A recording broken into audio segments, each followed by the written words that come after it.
Selamat malam Bapak, Ibu, Saudara-saudari yang dikasihi Tuhan Yesus. Shalom, damai sejahtera bagi kita semua. Mari kita merenungkan firman Tuhan melalui renungan iman malam Rima. Belum membaca nats firman Tuhan, mari kita berdoa. Bapa kami yang ada di surga, Allah yang kami kenal di dalam nama Tuhan Yesus Kristus, terangi hati, pikiran, dan jiwa kami dalam pembacaan kitab suci ini. Berbicaralah Tuhan melalui ayat-ayat ini, sehingga kebenaran-Mu dinyatakan dalam kehidupan kami, bergereja, bermasyarakat di sekitar kami. Di dalam nama Tuhan Yesus Kristus kami berdoa. Amin. Tema hari ini, hati yang melayani. Di dalam Markus 6 ayat 53-56, Yesus menyembuhkan orang-orang sakit di Genesaret. Setibanya di seberang, Yesus dan murid-muridnya mendarat di Genesaret dan berlabuh di situ.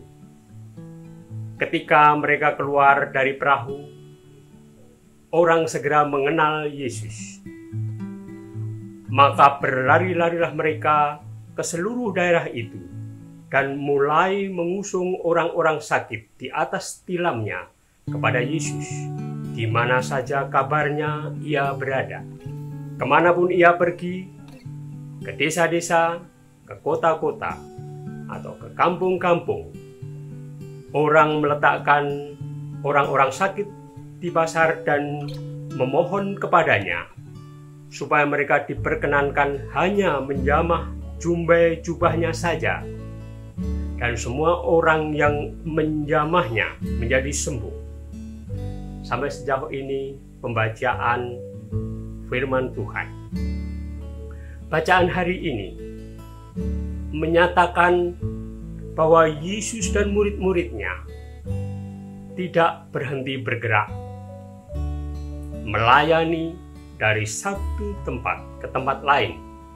Kemanapun mereka pergi, banyak orang sudah menantikan mereka. Mereka pun terus-menerus bergerak aktif, melayani manusia yang membutuhkannya.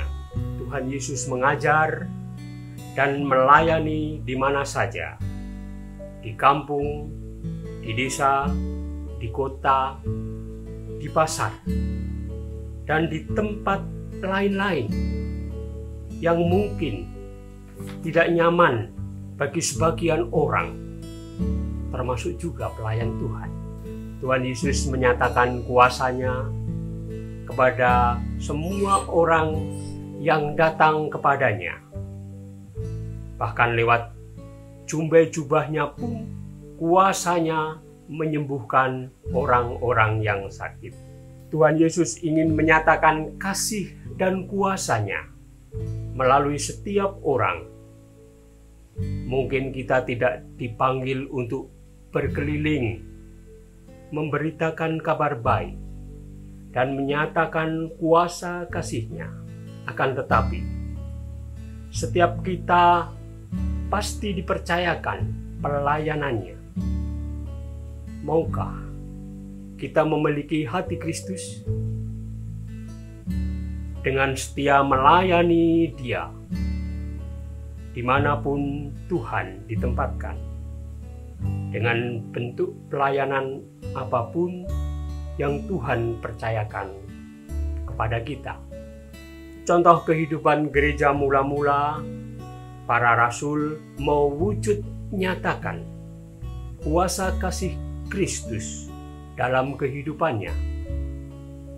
Mereka menetapkan 7 orang untuk melayani para janda dan orang-orang miskin. Meskipun berkhotbah dan memenangkan jiwa itu penting, namun pelayanan sosial juga tidak boleh diabaikan.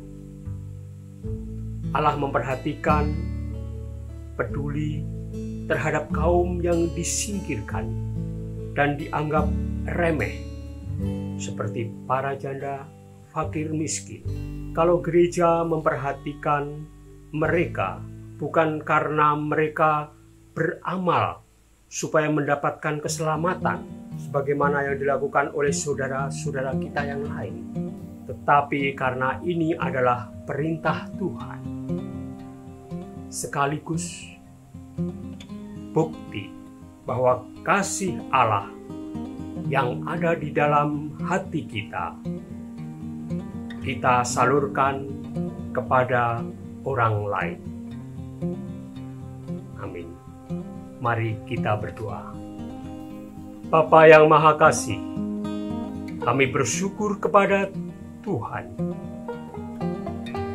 karena kami mempunyai Tuhan Yesus sebagai teladan kami, yang mempunyai hati yang melayani kepada jiwa-jiwa yang membutuhkan,